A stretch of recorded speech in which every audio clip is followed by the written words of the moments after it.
the campus outrage machine as he prepares to deliver a speech on Thursday at the invitation of Berkeley's college Republicans. The LA Times reports that an increased and highly visible police presence will be on hand for Shapiro'S speech, as well as a closed perimeter around the building where the speech will be delivered. In a memo posted to the university's website, Berkeley Provost Paul Alivisatos, I think, wrote, without any irony, "We are deeply concerned about the impact some speakers may have on individuals' sense of safety and belonging.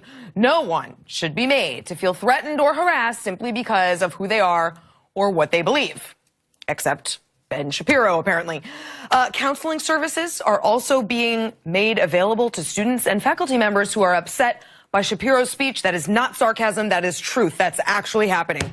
Joining us now is editor-in-chief of the Daily Wire, Ben Shapiro. Ben, just so you know, we've set up a closed perimeter around CNN in case people feel threatened by your interview here tonight. I'm excited. I've been working out, and I'll just tell you, I'm a very physically intimidating character. All right, so this isn't your first go at one of these. Do you think that your reception at college campuses has gotten worse since Trump, though? Yes. I think that over the last 2 years, it's gotten worse generally. Even before Trump was nominated. I mean, there was nearly a riot when I spoke at Cal State Los Angeles in February 2016. But I think that it has accelerated since Trump was elected. I think that ANTIFA particularly has gotten very, very active. I don't want to blame all the students at Berkeley for this, because I don't think it's most of the students at Berkeley. I think that it's ANTIFA, which is an outside essentially terror group that engages in political violence, and the city has largely been willing to go along with that. This is the first time that the city of Berkeley is supposedly going to stand up to it. We'll see if they fulfill their promises. Why are people so afraid of you? I don't know. I mean, I seem like a nice guy. I assume I assume because I'm conservative and because I say some things that people find offensive. But I don't consider myself a provocateur. I'm not somebody who goes on campus and just says things to get a rise out of people. I go and I try to make a logical case for the positions that I support, and then if people get ticked off at it, that's really their problem.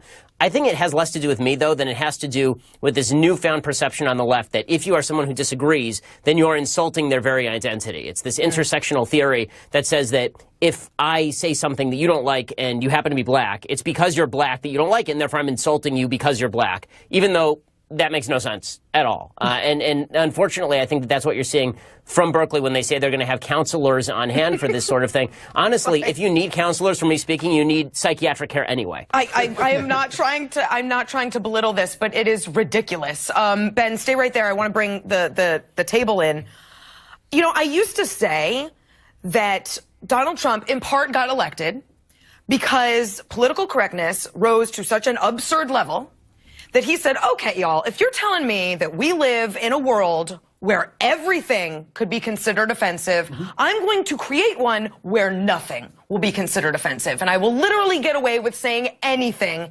And he proved that entirely right. Yeah. But do you think we've already hit peak PC, or is this just going to get worse? Well, can I? Yeah. There's obviously a PC discussion here, and just for the record, I want to disagree with Mr. Shapiro about Antifa being a terrorist group, but that's not the main point. Okay. Though I think they are violent. Anyway.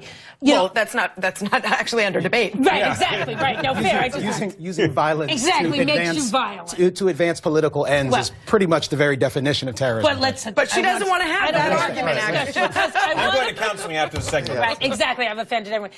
You know, I just want to say, you know, maybe there's a PC issue in it, but I think it just speaks to a deeper misunderstanding about what the First Amendment means. I mean, I don't want to preach a misunderstanding by liberals. By everyone to some degree. Definitely not by everyone. Well, no, but wait, let me. So I want to be clear as, you know, a Democrat, a former Speaker of the New York City Council, as a Democrat, this isn't okay. And we've seen this happen in New York at Brooklyn College when groups with different perspectives on Israel wanted to speak. Right. They were pushed out by the college. So this isn't just even a conservative liberal conversation. What's so concerning to me is the fact that college campuses nowadays that say they want to be a great melting pot, that they want to be a place that's tolerant of all people, have become completely intolerant to any viewpoint they disagree with. And what the left has learned is if you threaten violence And I think young liberals are learning that violence is somehow this acceptable way to go after people, including Ben Shapiro. I've known Ben for a long time. Ben and I have spoken at events together. The hostility towards conservatives on college campuses across the board now is a point where it is becoming unsafe because the left has said, we don't like you and we're going to silence you at all costs. But I just want to say, it's not just the issue Name of a the conservative that's gone after liberals on any college campus and had to have extra, not only counseling, but a perimeter set up. It doesn't happen. Guys, I want to get back to Ben, though. I want to get back to Ben real quick, and we'll come back to that. Ben, I know you've written a lot about the irony of liberal institutions curbing speech. So have I.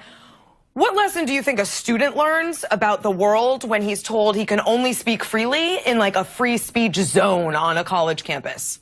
Well, I think that it creates, obviously, a generation of people who are very delicate. And I'm not the only one who says this. Jonathan Haidt, who's a social psychologist over at New York University, says the same thing about the microaggression culture. This idea that if you're offended, then you have a right to be protected from offense.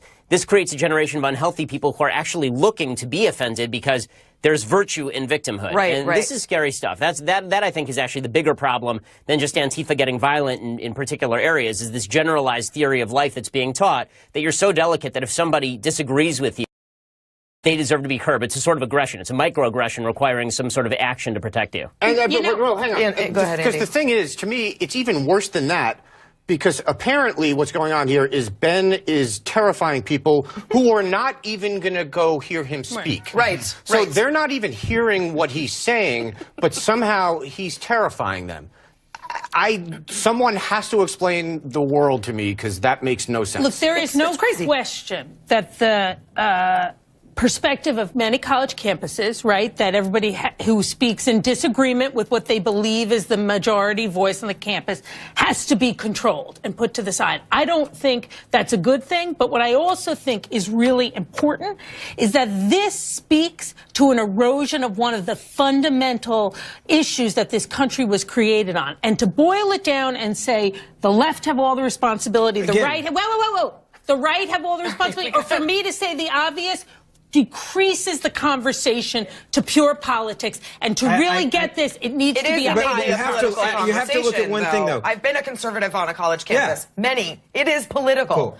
Ben, I just want to get your thoughts on a news item before we go. You resigned as Breitbart's editor-in-chief in 2016. Steve Bannon's back at the site. Do you think he's more influential in the media, or was he in the White House? I don't think he's particularly influential in either. I mean, I think he's much more influential in the media than he was in the White House. I think by the time he left the White House, he'd been a pretty marginalized figure. In the media, Breitbart's a big site, so he has some weight there, obviously. But the attempt by the media to build him into some sort of philosopher king of the Trump administration who's going to unlock the key to how this thing works, no. I mean, no. By the end of the time in the administration, he was sitting in a room by himself with a whiteboard full of things that had not been fulfilled. So I'm just wondering where the media, I'm just wondering where the media gets off trying to turn him into something he's not. It's bizarre.